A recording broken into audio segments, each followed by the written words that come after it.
And now we move into the realms of the union of spirit and matter. It's time to make our divided selves whole again. Separate the earth from the fire. Solvate Coagula.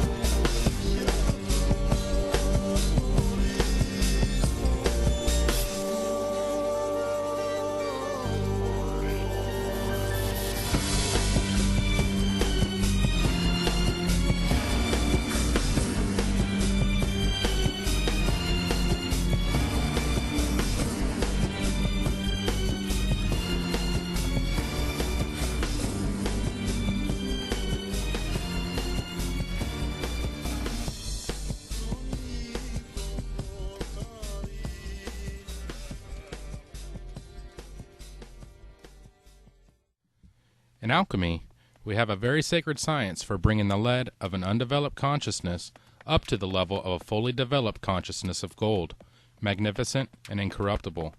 In this, one can see past the allegory of symbols and cryptic artwork commonly associated with alchemy. The great work is filled with some of the most spectacular symbolism ever created and seen in our time. Deciphering them and applying them to ourselves displays one of the greatest secrets ever to be revealed. In previous films, we have examined the basic principles of alchemy, which would be expanded on in greater detail here. One of the most important symbols in alchemy is that of the philosopher's stone. While it may not be as well known, its significance cannot be taken lightly. The symbol of the stone can be used as a key in order to aid in the decrypting of alchemical imagery and lend meaning to many other symbols. The stone itself, in many ways, is indeed a key. But what exactly is the meaning of this symbol? The generally accepted explanation seems to be that of describing the relationship between the physical and spiritual realms, and our part in that relationship. In the stone, we can be seen as a divine being encased in matter, with the intent of performing work on the physical plane. This work is nothing short of being able to exist beyond the material world, a consciousness perfected as a stone by doing the work needed to achieve it, the great work. By working with the constituent parts represented by this symbol and bring them together as a whole, we come into union with that which is the whole, the One. We will now go through some basic aspects to understand the process of the great work, which began with the One, or as it's sometimes referred to as, the All. Please take note as we begin. This is not about religion or established dogma or creed. This is about advanced spiritual science, pure and simple. Therefore, when we mention the One or the All, it may or may not be directly referring to deity, but rather to the creative force which encompasses all that is and is not. The One is everything, every potentiality, every outcome. It is the divine principle and prima materia. The One is Alpha and Omega, the beginning and the end of the great work, and in this is sometimes represented by the Ouroboros. This is one of the most perplexing and fulfilling aspects to fully understand, and many of us spend a lifetime attempting to do so. In this principle, we examine the concept of duality. In alchemy, we see what is perhaps one of the most easily understood depictions of duality from all traditions. This is seen as the sun and the moon, or Sol and Luna, sulfur and mercury, or the red king and the white queen. This is found throughout that entire attempt to describe the law of opposites: male, female, light, dark, active, passive, and high and low. In Eastern traditions, we see this as yin and yang of the Tao. Surely, aspects of the nature of duality are no accident or coincidence. These are sometimes represented in alchemical imagery as two opposing dragons. One is winged or volatile, one is wingless or fixed. Although we have opposing forces that represent separation, they seek union and to be in balance and harmony. For the alchemist, they strive to reconcile these differences within themselves and create this union. This is done through a process known as solvate Coagula, to separate the pure from the impure, the subtle from the gross in the emerald tablet. When done properly and in sufficient repetition, the two can come together perfected as one. This is represented as the perfect matter in the androgyne or hermaphrodite in alchemical imagery.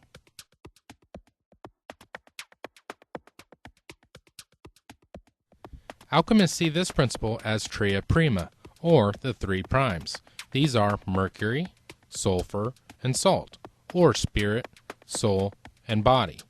When the two opposing principles of sulfur, masculine, and mercury, feminine, come together, we get the salt or body, which brings together and reconciles these opposing principles within it in order to exist on the material plane in physical form. In the great work, the alchemists work with the three primes in the same process spoke of earlier, solvate coagula, which is interpreted as dissolve and coagulate. This dissolving is done to free the soul and body, or sulfur and salt, using mercury or spirit. In this way, the soul and body can be calcined or purified, and rejoined or bound with spirit, making it one again, free from imperfections. All things which exist contain these three principles.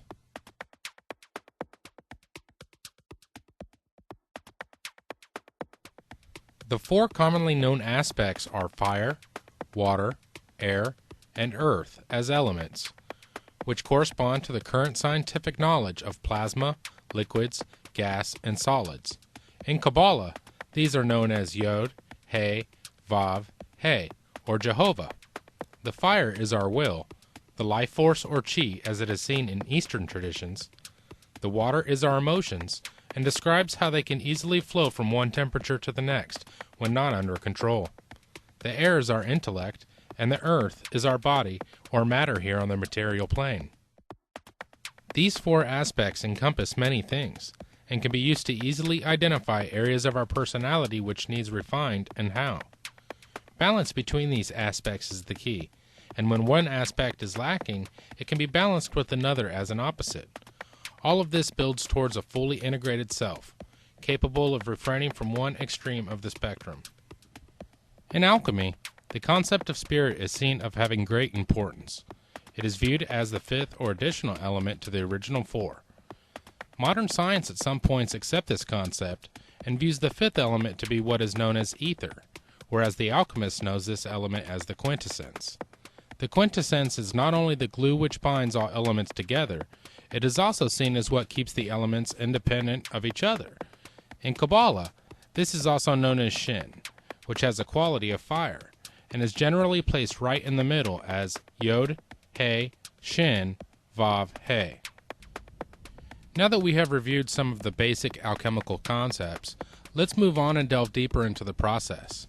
Although alchemical processes can be applied to a variety of things, this film is primarily focused on the alchemist him or herself being the experiment. This is solidified under the credo as above so below, which is essentially describing the relationship of the macrocosm to the microcosm. Consider sacred geometry using the Fibonacci series, which produces the same shape in both pine cones and galaxies. With this, the alchemist can work with things on the material plane and learn more about the properties of the spiritual plane, or vice versa. The great work begins in the stage known as nigredo, or the blackness. With our consciousness as the prima materia is where we find ourselves in the current condition, as the lead in the alchemical allegory. With spirit, we can dissolve and place our prima materia into the athanor or chemical furnace and begin the calcination process, and eliminate any energies which may be blocking growth. Nigredo can be a very powerful stage, as it often signifies a point in one's life where a spiritual evolution is necessary or imminent. It is unfortunate, however, knowing that the material plane cannot fulfill, and the seeking of spiritual truth is an inevitable and required event. In the illustration, take note of the black crow or raven in the setting, signifying undergoing the stage of nigredo. This is a very personal time, where you may begin to look deep into the soul, no matter how uncomfortable it may be at first. There is some debate about if the next stage, known as the cauda pavones or the peacock's tail, is actually placed after albedo or nigredo. Perhaps it may be different for some individuals, however, for the purposes of this discussion, we will describe this stage here. Out of the whiteness, clarity begins to occur, and the alchemist can experience all of the aspects of the whiteness as one because unity is found. As Isaac Newton showed us with his prism work, that whiteness that enters from above and can be broken down and seen in all of its brilliant display of colors. We, as divine beings, are the prism. This may be a euphoric experience for the alchemist, as new energies and knowledge not previously experienced come into play. When the peacock's tail emerges and the discipline is established, it signifies the alchemist is entering the next stage, known as albedo. To experience and understand the following stage, known as albedo, one generally must have fully immersed in nigredo, having looked deep within themselves.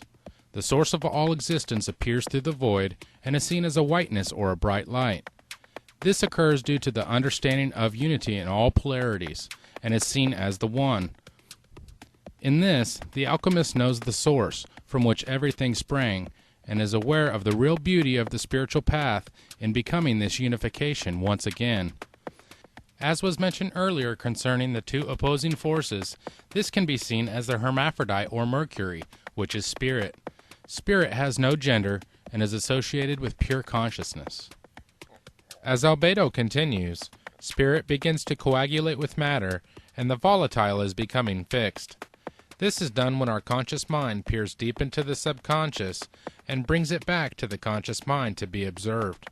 Spirit is entering the soul, purifying and coagulating to become solidified and constant in our life. This is when we actually begin to work with spirit and put to action on the material plane, culminating in the formation of the diamond body.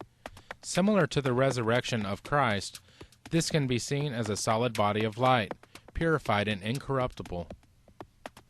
These have merely been brief descriptions of alchemical stages one may experience on their path, and is primarily intended for providing reference for further material at a later time. Hopefully this has given an adequate review for some, and a summary for others. Some of you are practicing alchemists, and some of you have only just discovered the art. One of the most beautiful aspects of alchemy is that it doesn't matter what stage of development you are currently experiencing.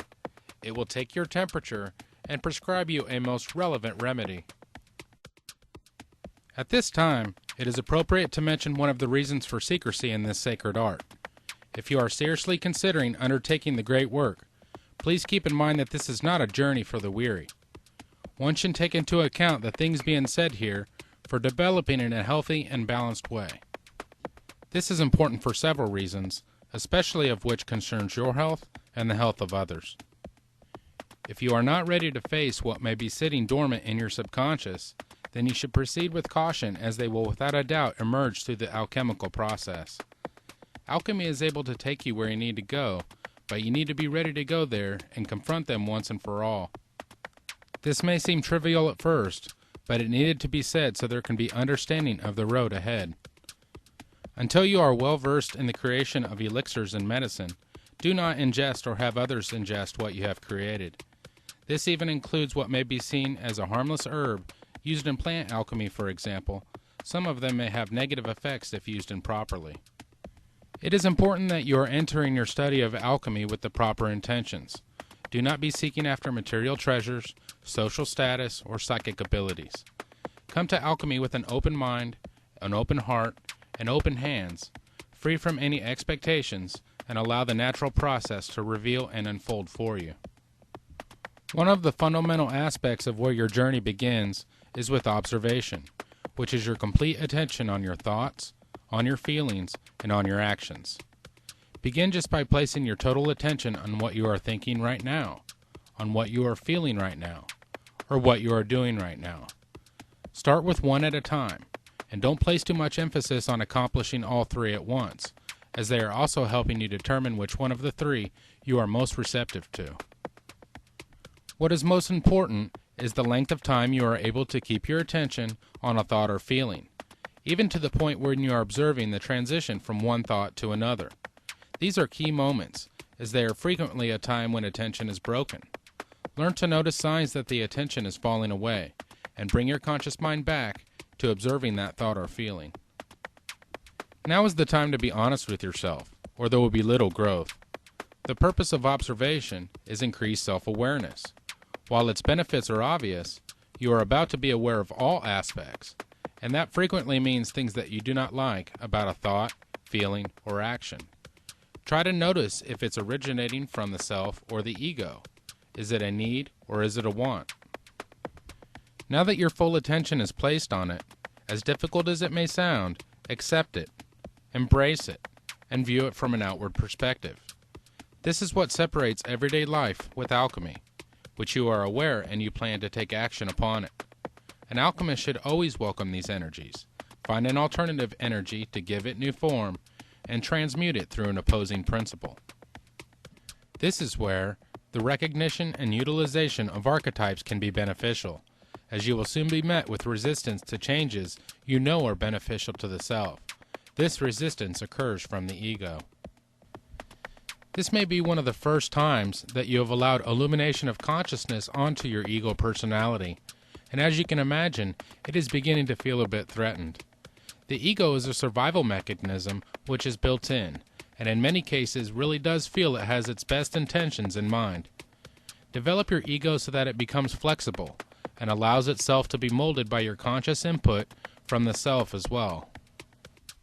To assist in the transmutation, bring into the consciousness and utilize an archetype which represents a principle of opposition. Through a process known as sublimation, you will connect your internal opposing principles together in order to change or transmute one energy signature to another. Aspects of your personality have a polar opposite. Especially for new initiates, an opposing principle has the ability to efficiently provide balance. More advanced or strong-willed alchemists may have the ability to transmute directly through the application of fire or will. You may have heard of this in different terms by others who may employ it, sometimes even for financial gain. The names they frequently go by are neurolinguistic and neuroassociative programming, the secret, or something similar, but they all employ one idea that has been utilized for millennia. Thoughts, feelings, and actions can be interrupted and replaced with a more favorable alternative. The most efficient means of accomplishing this is through a polar opposite, so where there is fear, love would be the appropriate balance. This is your dragon, the opposing principle of the self, your ego personality. Does this archetype have your conscious illumination? Does it integrate with the will of the self and of cosmic consciousness? This fire-breathing dragon must be observed and worked with in order to share in the will of the self and rescue the white-dressed woman from capture, letting the pure water flow freely. The tale of this allegorical process tell of the situation at hand, as well as a method for handling it, through conscious integration and balance of the polar opposites. Deep within this stage or process, your internal soulmate appears. In Jungian psychology, this is known as the anima for males and the animus for females. Not only is this opposite a perfect example of your opposite sex, it also represents areas and aspects within you considered to be only for the opposite sex. This may represent certain types of thoughts, feelings, or actions you may be internally ashamed of if recognized or exposed. It should be noted how important this aspect of alchemy is for your continued achievement, that you are able to balance a thought, feeling, or action against its polar opposite and reconcile between them equally to share of their cooperation, influence, and contribution. Now, see, the archetype is a force, it has an autonomy. It can suddenly seize you. It is like a seizure. Yeah. So, for instance, falling in love at first sight, that is such a case. You see, you have a certain image in yourself without knowing it of the woman, of the woman. Yeah. Now you see that girl, or at least a good imitation of your type. Yeah. And instantly you get a seizure, and you're gone. Yeah. And afterwards you may discover that it was a hell of a mistake. Or you see, a man is quite capable, he's intelligent enough to see that that woman of his choice, as one says, not no choice, he has been captured. Yeah. You know, he sees that she is no good at all, Yeah. that she is a hell of a business. And And he tells me so, and he said, for God's sake, doctor, help me to get rid of that woman. He can't. He's like clay in her fingers. And that is the archetype. That is the so-called archetype of the anima. Yes, yes. He thinks it is all his soul. Well, in our earth it's a bit complicated, you know. The anima is an archetype, an archetypal form expressing the fact that a man has a minority of feminine or female genes. Yes. And that is something that doesn't disappear in him. That is constantly present. And it works as a female in a man. Therefore, already in the 16th century, the humanists have discovered that man has an anima. I see. And that each man carries his female with himself, they say. Yes. If you are having issues properly visualizing and bringing in the needed archetypes into your conscious illumination, try to observe your state of mind and determine if it needs adjustment. It is best to have a steady mind when working with alchemy, as well as mental focus. If you find it difficult to attain this, try this simple exercise. Begin by focusing on your breath. Do not try to change it, and just observe your breathing as natural and automatic. Begin to count your breaths for as long as possible. When you notice that you have stopped counting, start over. This can be applied to several methods, so you are encouraged to get creative with it, with the point of exercising the intellectual faculties and maintaining focus and a steady mind. You will eventually be able to count to a very high number and even be able to perform other tasks easily while continuing. Let's begin to address some of the things which will begin to occur within the energy system or subtle body of the alchemist. Alchemy is a lot like yoga in its perception of the energy structures of mankind, as well as methods to bring balance to these centers and increase the energy flow among them. In the West, probably the most well-known symbol depicting the energy channels of Sol and Luna is the caduceus. This symbol has carried itself and its meaning throughout civilization for at least 5,000 years. The two opposing serpents represent the dual nature of subtle energies on the material plane, as spoke of earlier, with us being represented in the center as a display of this reconciliation between them. In the East, we see an identical representation in the Ida and Pingala, the two subtle energy channels recognized in yoga. Notice again, we have the center pillar, only this time it is known as Shushumna. In addition to alchemy, the West has an additional corresponding system in Kabbalah, where we have the left, right, and middle pillar. These two can be seen as a manner or direction in which subtle energy can or does flow. Traveling down the tree of life or separat, this is the descent, so spirit can become coagulated with matter. You will see that nearly all teachings have to do with traveling back upward. However, the intent should not be to reject the matter or material plane, but to simply raise it up with you on your journey so matter can once again become spirit, a return to the source. In this way, a fully realized soul can become fully integrated with spirit and still exist on the material or earthly plane. You will also see this in Eastern traditions, where spirit enters the crown chakra, descends through the elementals, and comes to rest in the base or root chakra, and for many remains there.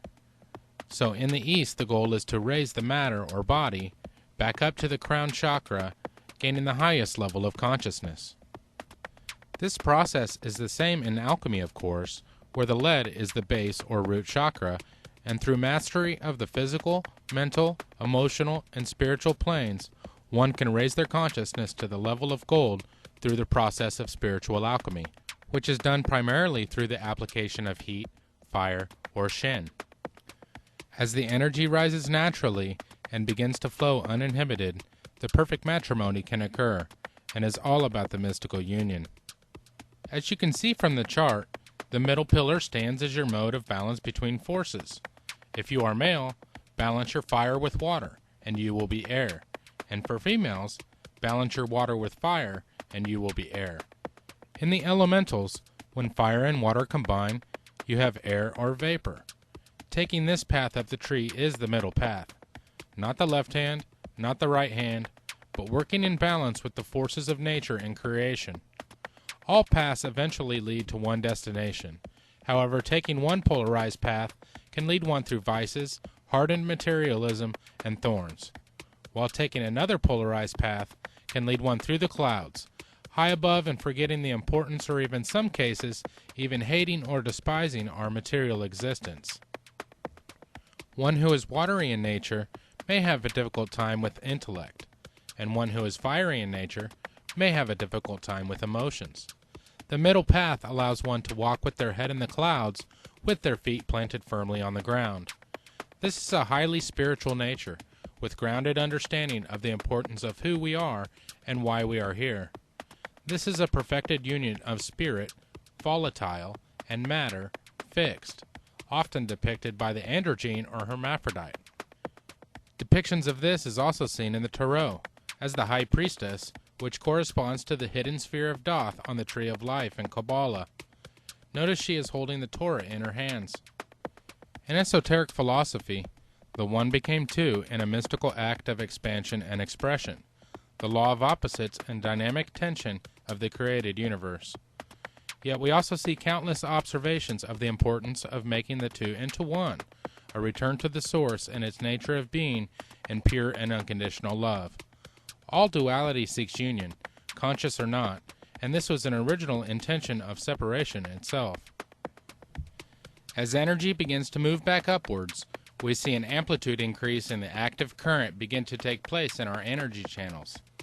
With this current increasing in both strength and frequency, known aspects of biological science can now be observed.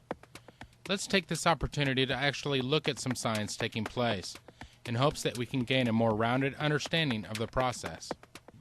Moving charges or currents produce magnetic fields.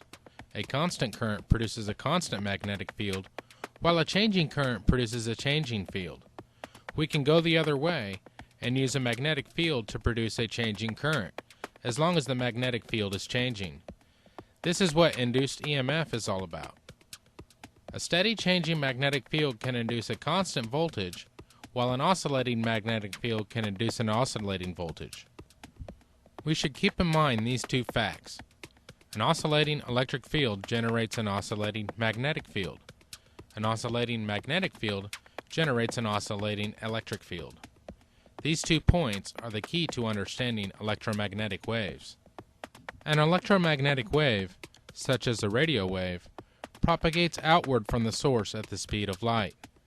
This means in practice that the source has created oscillating electric and magnetic fields perpendicular to each other that travel away from the source. The E and B fields, along with being perpendicular to each other, are perpendicular to the direction that the wave travels, meaning that an electromagnetic wave is a transverse wave. The energy of the wave is stored in the electric and magnetic fields.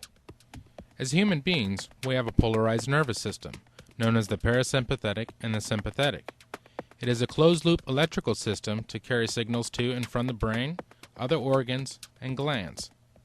As we have just learned, an oscillating current creates oscillating magnetic waves, and a constant current creates constant magnetic waves. This electrical system is dipole. Like a magnet itself, the field maintains a similar shape to what we see with iron filing experiments, a torus-shaped electromagnetic field.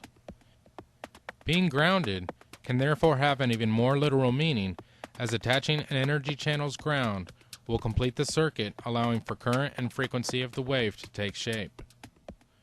Just above the nervous system is found the pineal, which has a positive polarity, and the pituitary, which is negative. Once sufficient signal amplitude and activity level is reached in the nervous system, the EM waves of these two glands overlap. This creates a closed circuit between them, and in return another torus-shaped electromagnetic field, which is the Ajna chakra or third eye. This brings ethereal energy into a sense organ not normally stimulated in such a manner, and increases the sensitivity and reception to the frequencies now available. Theories have begun to arise about the electromagnetic field of consciousness, and how it is connected to our physical body. There even seems to be some consensus in the scientific community as to these claims. If it is true that our consciousness is electromagnetic in nature, it will enable science to move forward into the research of metaphysics. In consideration of this discussion, why is all of this important to alchemy? Something occurs within the alchemist at a certain realization that we actually have the ability to manipulate the reality around us, even if in a subtle way, perhaps even by affecting the reality on the smallest of scales. Today, these phenomena are known in quantum mechanics to be a multitude of potential outcomes in relation to a system of observable probability. In scientific terms, it's called quantum indeterminacy. In 1937, an alchemist named Fulcanelli said, "All the same, I can say this. You will not be aware that in present-day official science, the part played by the observer becomes more and more important. Relativity, the principles of indeterminacy, demonstrates to the extent at which the observer today intervenes in all these phenomena." Fulcanelli was without a doubt speaking of the aspects we see in quantum physics today as being verifiable. Much of the talk today seems to validate what the alchemist did, especially in regards to higher consciousness. As you can see from the images, the higher the frequency of the EM waves, the more it is harmonic and resonates with the atomic nuclei and beyond into quantum levels. This is where all the magic happens in quantum mechanics.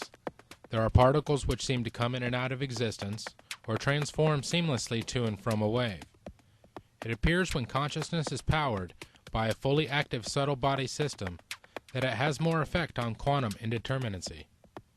We indeed may be on the very brink of lending scientific credence to what has long been held to the alchemist or similar traditions, that the observer, or the alchemist in this case, can affect the outcomes on a quantum level. The process thus far has been all about self-awareness, which continues in its development as albedo moves into rubedo, and the consciousness which was originally volatile is becoming fixed. The etheric body is starting to be transmuted into the full light body. The flame of self-awareness is beginning to move down through the head into the middle and lower centers. Depending on a particular alchemical path, your focus may have been for it to enter the heart, and then the etheric rose comes back out of the heart center and enters the head center, illuminating the area between the pineal and the pituitary. This is one of several similarities between Christian and Rosicrucian traditions, when the focus of self-awareness occurs through the opening of the heart with unconditional love. This is a devotional path. For many traditions in the East, the path generally has more to do with the hands, or actions. We see this in aspects of karma, and that the proper action can help to aid in the free flow of energy through the channels once again. These make up the three major energy centers worked with in most traditions. Even though some may have more prominence than others, nearly all have the goal of bringing in etheric energy and illuminating all of the centers eventually. When you have done your work with the needed effectiveness and sufficient energy passes through these centers, the blackness turns to whiteness, and you have entered albedo and are entering the unity of the self, finally becoming whole. It was mentioned previously that consciousness could very well be electromagnetic in nature and could explain why the etheric body is charged when more energy is allowed to flow freely. This may also be responsible for not only what is known as auras to be more visible, but also allow one to see others' auras more clearly when taken into account the Ajna chakra. As the etheric body makes up our consciousness, it is affected by these changes in a most spectacular way.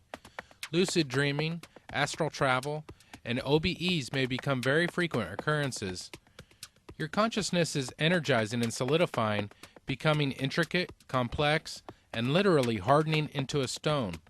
This stone is the key few are blessed enough to find each century, for it unlocks all doors. The ability to move the consciousness into the light body is a fundamental aspect of the Philosopher's Stone, and is steeped and cloaked in the mysteries of eternal life.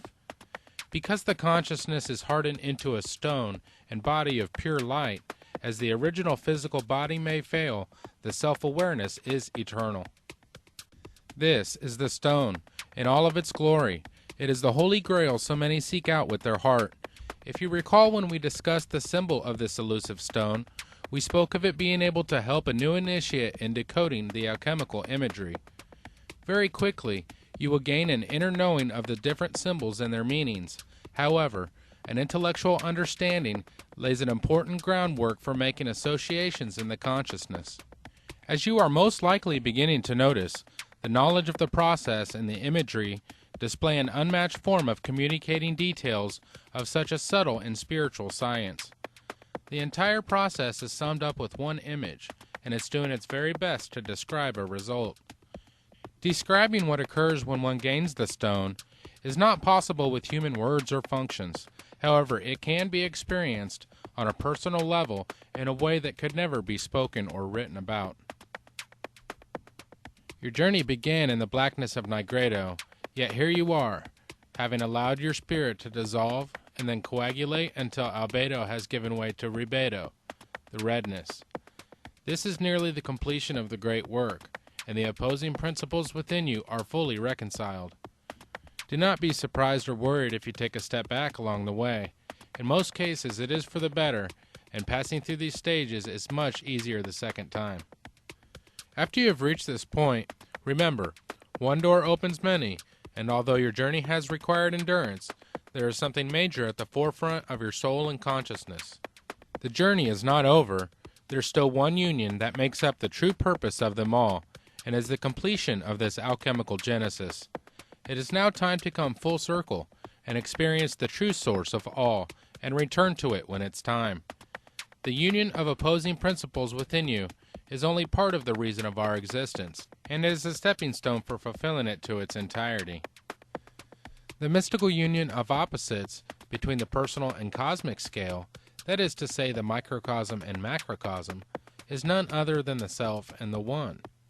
As above, so below. We see this process occur all the way down to the atomic level. In physics, it's what is known as covalent bonding, where elementals may combine due to deficiencies that each have. In addition to the previous discussion, we wanted to also provide a safe and reliable manner to get started with laboratory work on the physical plane, serving to strengthen the bond that you are laying down in the subconscious. Just try to remember, you are having to deprogram aspects that have been solidified or latent since around the time you were given a name, so performing laboratory work is a very beneficial way to ensure that the messages are making it to the needed faculties. There are a couple types of physical alchemy to work with, as well as many methods. For the purposes discussed here, we will not be going into any advanced work. It would require a great deal of precautions and go beyond the current scope of things. In what is known as mineral alchemy, you have what correlates to the advanced stages of alchemy, known as the great work. You should begin with the physical work which is relevant to where you are at this time, otherwise it will be far less effective. In the beginning of our journey, we have what is known as the lesser work, in which we begin to work with plant alchemy in the area of spiritual and physical medicine called spagyrics. These are the beginning stages of the physical work that is to be performed on the physical plane as experiments. As in quantum physics, where we are increasingly seeing the role that the observer plays in scientific experiments, so we also have with alchemy, where the alchemists themselves are seen with great importance to their experiments.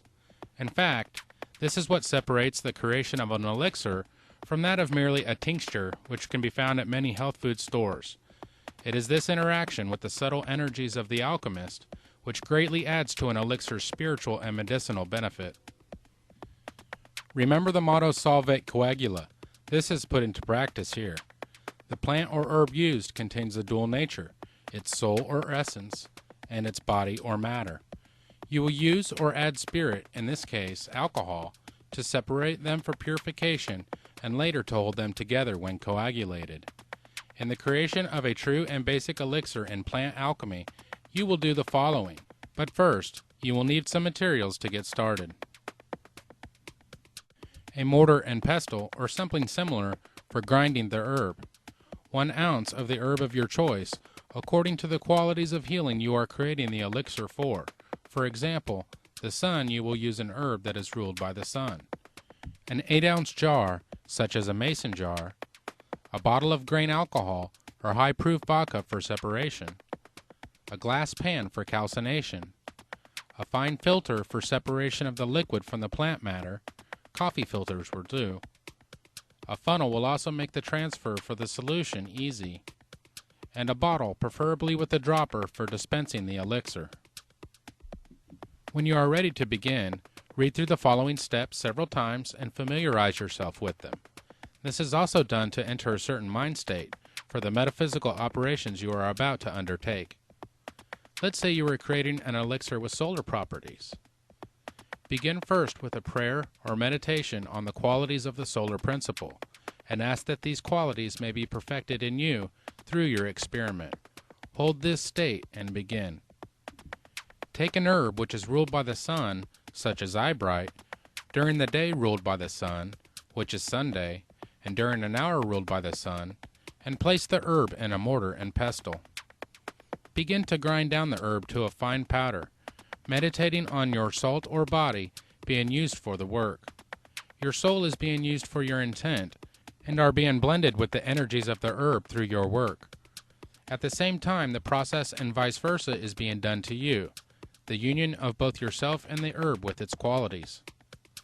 When the herb is a powder, it is now ready for efficient extraction. Take the powder and place it in a jar, pouring an equal amount of alcohol into the jar while meditating on the fact that you are causing separation of the soul from the body of the herb, while at the same thing is happening to you so that the soul and body can be purified. Shake vigorously and cover the top of the jar with plastic wrap, then screw down the lid around the wrap. This forms a tight seal and ensures that the vapor does not come in contact with any metal. You can also use rubber bands if no lids are available. Place the solution somewhere away from sunlight and allow sitting for at least 2 weeks, or even better, use the alchemist month of 40 days. Switch the jar around every few days to ensure proper penetration of the spirit being used. After sufficient time has passed, the soul of the herb will be fully dissolved and suspended in spirit, and the dead matter or caput mortem can now be separated and purified as a salt. Place the filter into a funnel or use the corner of a plastic bag and begin to pour the solution out of the jar and into a bottle. To be the most efficient, you may want to place the soaked plant material into the filter and wring out any remaining solution. The solution should be a dark color, with most of the bright green color having faded away, the impurities left behind of the soul attached to the matter. Be sure to properly label your elixir and then store away from sunlight. You now have a solution of the plant soul suspended in spirit, and it is time to perform calcination. This is done in order to purify the salt or body so it can be rejoined with its soul.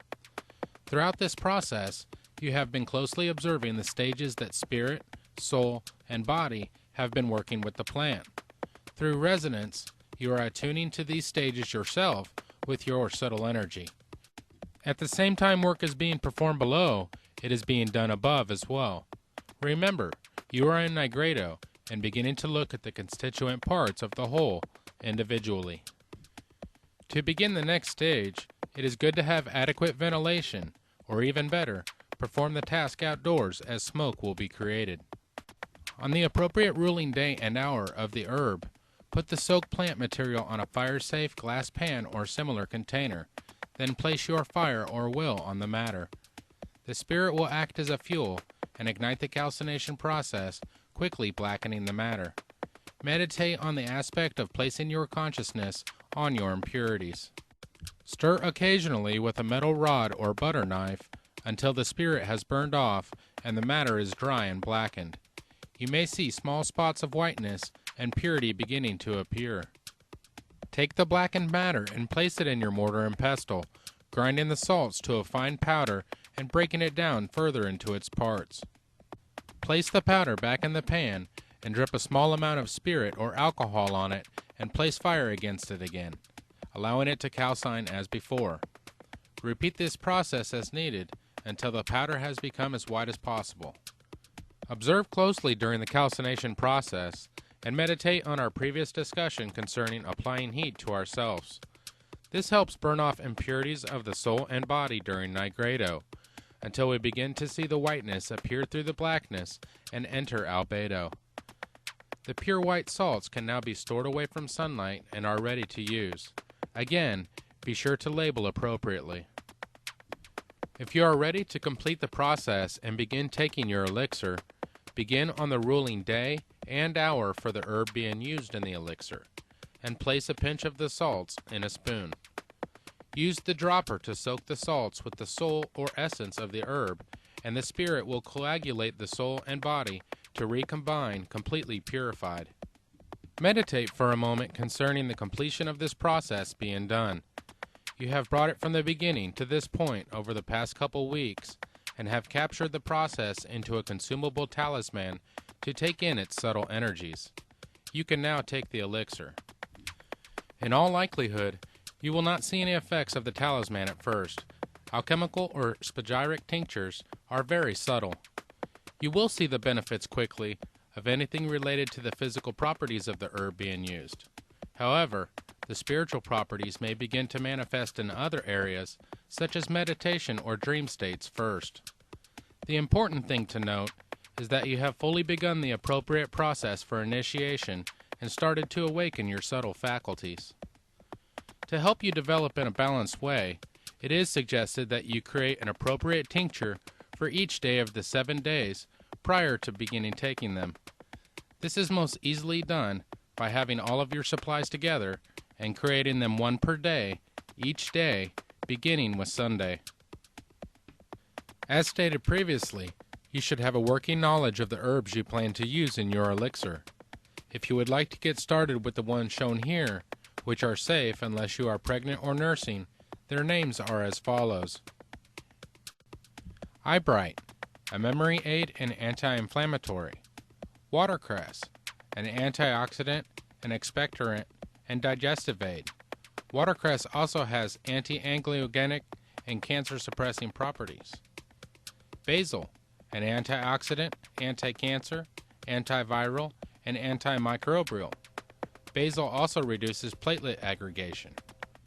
Fennel, a gastrointestinal tonic and anti-flatulent.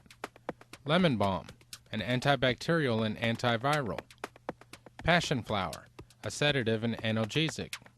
And horsetail, an antioxidant. As you can see, aside from the subtle and etheric effects on your consciousness, you have something quite amazing in the physical properties of these herbs. One can clearly see the benefits of this particular selection and how the ruling planets balance out the effects and create a truly synergistic medicinal framework. It is recommended to go ahead and begin the creation of tinctures when you start the process spoke of earlier. When you are working with laboratory alchemy, such as in the creation of tinctures and elixirs, it is very important to bring into conscious focus the spiritual work being done. At the same time, when you are working on inner development, try to also focus on the work needing to be done on the material plane. The inner and outer work are to coincide with each other. Keeping this aspect in mind will aid in the ability to experience a mystical union. As above, so below, this correlation will never falter. Keep in mind that we have only gone into detail concerning the initial stages, and there is much more to learn about the great work. It is simply too extensive to cover in one setting, nor would it be beneficial. Alchemy, as well as alchemical aspects of similar traditions, is all about the process, and this rings true in nearly every area of the art. The great work is just that. Many times is a lifelong pursuit, and is written about by the many who have come before, describing its level of commitment. As the ageless alchemical motto reveals, pray, study, read, read, and read. It is our hope that we have at least provided somewhat of a systematic approach to spiritual alchemy, and provided some of the tools needed to begin in the great work. You have learned a few of the key steps to begin working in the art, and how you can utilize it on a practical basis. As we move towards the mystical union, we see the true beauty that alchemy is in its wholeness and essence. Will you take up the challenge that alchemy presents to you? The world needs more individuals rising to the occasion to transmute themselves to a higher form of existence, and to help others do the same in whatever capacity possible. A skilled alchemist can transmute within their sphere of influence. However, many of us can truly perform a global transmutation through application of spiritual alchemy on a larger scale. Therefore, remember, as we grow on our journey and our path, let's try to always be in service of each other at the same time, and we will all grow together.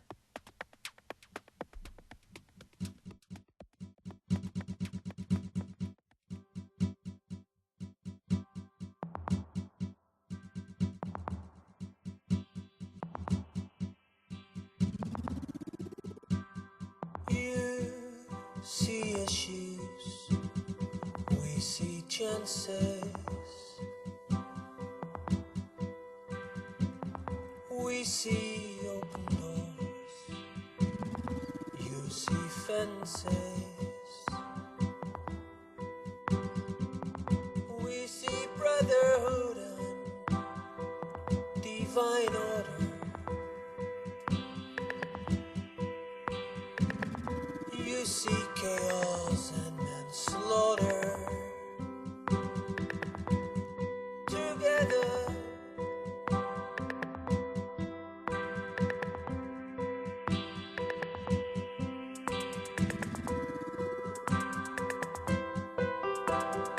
we see future, you see history. We see clarity, you see mystery. We see harvest, you see scarcity. We see unity, you see property. Together, everyone accomplishes more. Together, everyone accomplishes more. We see peace, you see war. We see everyone you ignore. You see borders we don't see. You see I and we see we.